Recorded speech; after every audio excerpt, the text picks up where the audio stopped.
Hi, YouTube fans. My name is Steven. I am the walker. I've walked over 15,000 miles to try to beat my diseases. I have lymphoma blood disease. I also had type 2 diabetes, and I weighed 285 pounds. I've lost 116 pounds on this walk of 15,000 miles and beat type 2 diabetes. Now I'm caring for the kids. I'm going to walk for St. Jude's Kids across from Mill Spring, North Carolina to Lincoln City, Oregon, and you can get the app at the end of this video of how to send it to the GoFundMe, and we will send money to St. Jude's on behalf of my walk across the country. Thank you.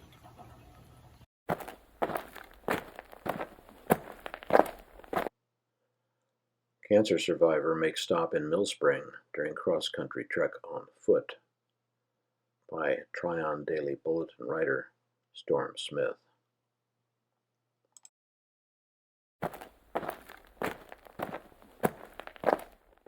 There are few people that have seen as much of America as 72-year-old author Stephen Walker. Even fewer have seen it on foot one step at a time as he has. Stephen Walker has crossed the country on foot on more than one occasion. His travels recently brought him through Polk County. A former long-haul trucker, he set out walking after being diagnosed with stage 4 lymphoma in 2018. With the diagnosis, his license was taken, so the native Michigander elected to travel the country by foot. And as Stephen tells in his book, Last Walk to God, he has walked with God the whole way.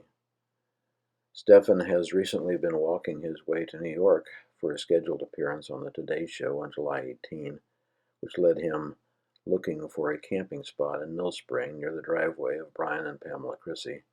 The Crisseys generously offered him a place not just to camp, but a temporary roof over his head in their renovated barn and an opportunity to resupply. He was in need of a fresh pair of Skechers, his preferred brand of shoes, and a new one-person tent.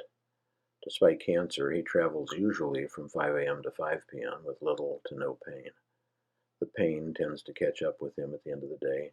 It's obvious he's gotten good at putting it out of his mind. If I died tomorrow, I lasted 3.5 years longer than doctors said I would, Walker says.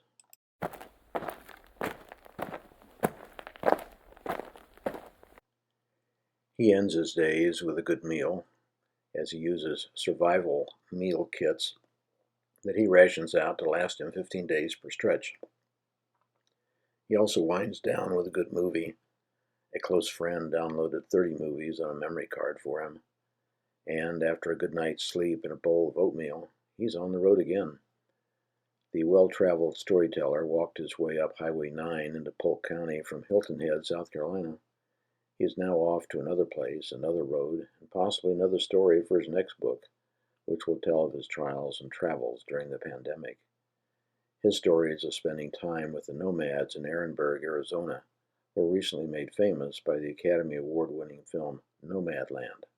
There, he witnessed Schoolypalooza, the annual parade of school bus conversions, school buses converted into tiny mobile homes. Once, after multiple bites from venomous brown recluse spiders, he survived by hiking 9 miles to the nearest hospital.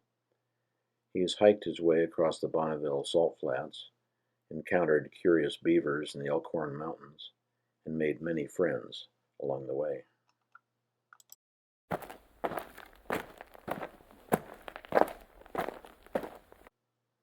Stephen's faith sustains him as life on the road became even more difficult when the pandemic hit. Stephen found himself in the high desert of California with everything shutting down. However, he never panicked. The reason he remained calm is due to a close relationship with God, one he developed after losing his beloved Australian shepherd, Speckles. His furry friend traveled the country in the cab of his truck as his co-pilot and protector for 13 years. When Speckles died, he never felt more alone. But that changed, he said, when God reminded him he was not. Sure enough, a pair of locals noticed him, much like what happened here with the Crissey family of Mill Spring, and made sure he had access to water and plenty of ramen noodles, both of which he was running low on. Stephen Walker plans to keep walking till he's 75. I hope my travels and books will inspire people to see more of the world. His next big journey after New York will be to walk from Disney World to Disneyland to raise money for St. Jude's Hospital, a trip inspired by the young people dealing with cancer like him. While we're not sure if he'll pass this way again, Mr. Walker will always be welcome here. He made time to attend Silver Creek Baptist Church, which he walked to. There he enjoyed some hymns and was graced by a potluck dinner from the community before he headed out Thursday morning to the next town on his long walk.